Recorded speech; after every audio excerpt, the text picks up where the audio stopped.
Shikues të nderuar, Talpo Televizioni ju përshëndes, ju ftoj të ndiqni edicionin informativ të lajmeve. Gjirokastra po përballet me një nga sfidat më të mëdha demografike të dekadave të fundit. Të dhënat e censit 2023 treguan se qarku ka humbur mijëra banor në vazhdimsi, ndërsa emigracioni, plakja e popullsisë në mungesa e perspektivës ekonomike po e zbrazin rajonin me ritme alarmante. Gjirokastra po përballet me një nga sfidat më të mëdha demografike të dekadave të fundit. Të dhënat e censit 2023 tregojnë se qarku ka humbur mijëra banor në vazhdimsi, ndërsa emigracioni, plakja e popullsisë në mungesa e perspektivës ekonomike po e zbrazin rajonin me ritme alarmante. Sipas të dhënave të censit 2023, qarku i Gjirokastrës numëron vetëm 60.000 banor. Në vitin 2011, qarku kishte 72.176 banor, ndërsa në vitin 2001 numëronte mbi 112.000 banor. Kjo do të thosë se në pak më shumë se 2 dekada janë zhdukur nga statistikat mbi 52.000 banor, ose pothuajse gjysma e popullsisë së qarkut. Edhe Bashkia e Gjirokastër ka pësuar të kurje të ndjeshme, nga 28.673 banor në vitin 2011, në vitin 2023 rezulton me vetëm 23.270 banor. Humbja e më shumë se 5.000 banorëve në një periudhë 12 vjeçare tregon se largimi i popullsisë vijon pa ndërprerje. Por shifrat bëhen edhe më shqetësuese kur analizohet struktura e moshës. Në të gjithë qarkun, grup mosha mbi 65 vjeç përbëret 28% të popullsisë, ndërsa fëmijët deri në 14 vjeç vetëm 11.5%. Kjo tregon se Gjirokastra po plaket me shpejtësi dhe se brezat e rinj nuk po arrin të zvendësojnë popullsinë që largohet ose që del nga cikli aktiv i jetës ekonomike. Ekspertët e lidhin këtë fenomen me migracionin e vazhdueshëm drejt vendeve të Bashkimit Evropian, kryesisht Greqisë, Italisë, Gjermanisë dhe Britanisë së Madhe. Mungesa e vendeve të punës me paga konkurruese, rënia e aktiviteteve prodhuese dhe përqendrimi i investimeve në qendrat e mëdha urbane kanë bërë që shumë familje të largohen përfundimisht nga rajoni. Pasojat e shpopullimit janë të dukshme në teren. Fshatrat e tërë po beten me pak banor, shkollat po mbyllin klasa për shkak të numrit të ulët të nxënësve, ndërsa shumë biznese lokale përballen me mungesë klientësh dhe fuqie punëtore. Në disa zona rurale, banorët e mbetur janë kryesisht të moshuar, ndërsa shtëpitë e mbyllura janë kthyer në simbol të eksodit të heshtur që po përjeton jugu i vendit.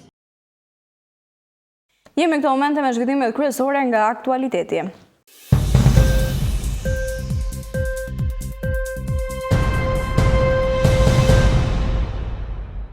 Papunësia në Shqipëri, sipas një raporti të Instatit të publikuar, zbriti në 8.4% në vitin 2025, ndërsa paga mesatare bruto u rrit në 8.6% krahasuar me një vit më parë. Niveli më i lartë i papunësisë rezulton veçanërisht tek gratë, por edhe tek të rinjt. Tregu i punës në Shqipëri ka ruajtur stabilitet përgjatë vitit, duke reflektuar një ekonomi që vijon të krijojë vende pune dhe të rrisë të ardhurat e punonjësve, por sërish pikpyetja është gjetja e të rinjve për punë. Sipas një anketimi të Instat, numri të punësuarve arriti në mbi 1.172.000 persona, ndërsa forca e punës llogaritet në afro 1.28 milion individ. Shkalla zyrtare e papunësisë zbriti në 8.4% me një rënje krahasuar me vitin e kaluar. Për grup moshën 15 deri 24 vjeç, papunësia mbetet dukshëm më e lartë në nivelin gati 22%, çka tregon se hyrja e rinjve në tregun e punës është sfida kryesore dhe më nga më të vështirat. Nga ana tjetër, paga mesatare mujore bruto është rritur me vetëm 8.6%, më shumë se një vit parë, ndërkohë që rritja e pagave sinjalizon një presion të fortë në rritje për forcën e kualifikuar të punës, e cila mungon në ekonominë shqiptare. Pjesa më madhe e të papunësuarve i vijon të mbeten gratë me 4.6%. Analiza tregon gjithashtu se shërbimet mbeten punëdhënësi më i madh në vend, duke përqendruar gati gjysmën e të punësuarve, ndërsa bujësia vijon të mbajë një peshë të konsiderueshme në strukturën e ekonomisë shqiptare.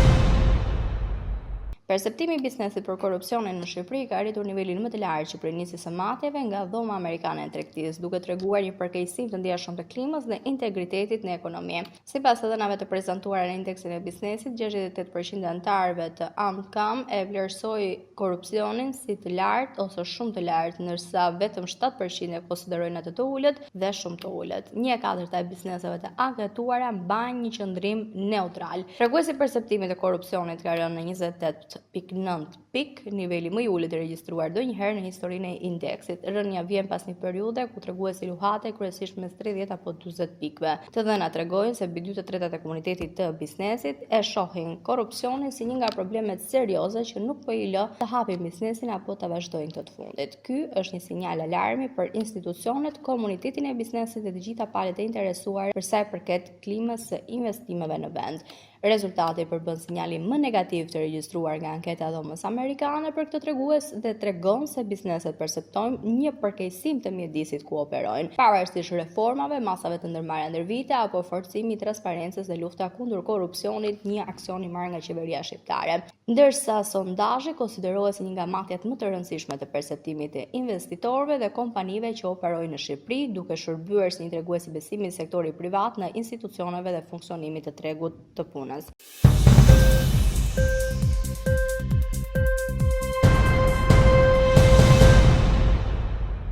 Një aksident rrugor është shënuar në kthesin e Virojit në aksin pranë Gjirokastrës, ku një mikrobus që transportonte turistë është përplasur një automjet tip Audi. Si pasojë e përplasjes, 2 persona kanë mbetur të lënduar dhe janë transportuar me urgjencë drejt spitalit Gjirokastrës, ndërsa në vend ngjarje shkuan menjëherë shërbimet e policisë si dhe grupi hetimor, të cilët nisën veprimet për të përcaktuar shkaqet dhe dinamikën e këtij aksidenti.